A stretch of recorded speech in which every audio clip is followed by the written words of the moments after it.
Le Feng Shui et ses contributions à un mode de vie sain. La clé pour que le Feng Shui apporte des bénéfices dans nos vies est de toujours utiliser ces éléments dans leur juste mesure, sans en faire trop, car ils peuvent aussi avoir des effets contre-productifs sur nos émotions.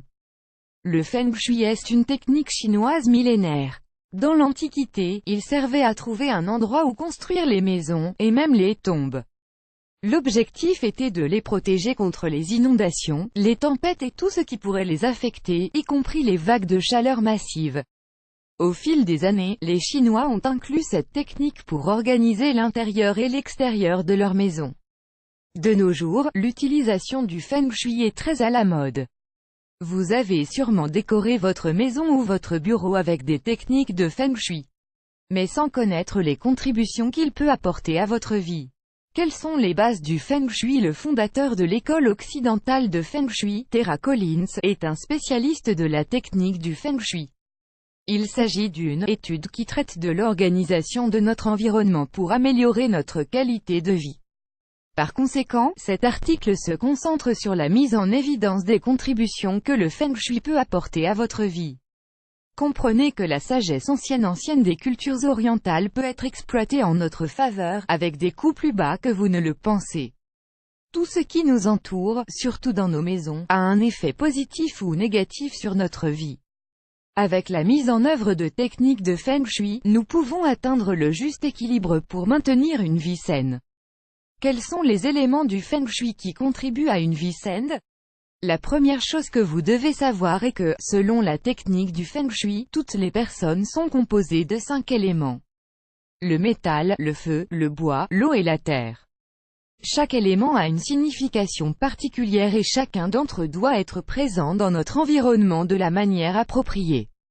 Le métal, c'est un élément qui a la capacité d'optimiser la sagacité mentale, la concentration et l'indépendance d'une personne. Vous pouvez l'intégrer à l'intérieur de votre maison d'une manière très simple. Car il peut être présent dans les objets en béton, dans les dalles, dans les dessus en marbre.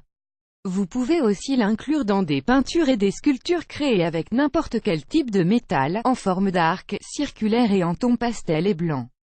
Faites attention de ne pas en mettre trop, car il peut développer chez vous de l'entêtement ou un manque d'engagement ou de travail d'équipe. Le feu. Le Feng Shui nous enseigne que cet élément a la capacité de promouvoir des qualités telles que le leadership chez les gens et d'encourager les relations émotionnelles d'une manière saine.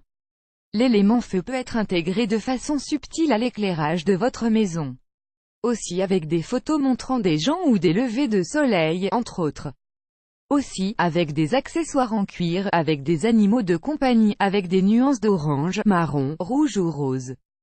Il n'est pas non plus recommandé d'en abuser. Si c'est le cas, cela peut inciter à l'impatience, à un comportement impulsif et agressif et à des émotions froides chez les gens. Le bois. Cet élément de notre vie a la capacité de promouvoir l'intuition, la relaxation, la créativité et la flexibilité. Vous pouvez l'inclure dans des meubles, de la lingerie, des tissus d'ameublement, des rideaux, des photos de paysages. Mais aussi avec des plantes et des fleurs d'intérieur et des tons de bleu ou de vert, des choses qui sont liées au bois. Vous devez trouver l'équilibre parfait, parce que s'il est présent en grand nombre, cela peut renforcer le poids de la responsabilité. D'autre part, si sa présence est rare, le flux de créativité et d'intuition peut être entravé. L'eau, c'est un élément qui apporte détente, spiritualité, inspiration. Vous pouvez l'inclure avec des fontaines d'eau, avec des vitres, des miroirs, des verres ou avec des images qui la représentent. Cependant, une utilisation excessive peut réduire la productivité et encourager la dispersion. Si, d'autre part, on vient à en manquer, cela peut causer du stress, de l'angoisse et de la concurrence entre les habitants de la maison.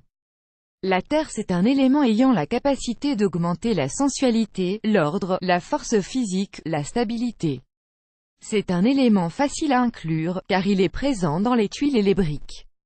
Il s'agit également d'objets en argile, de forme rectangulaire ou carrée, dans les tons ocre, jaune, marron. Il doit être introduit avec prudence, car sa présence excessive génère une atmosphère rétractée ou conservatrice. Son absence peut aussi favoriser l'insécurité et le chaos.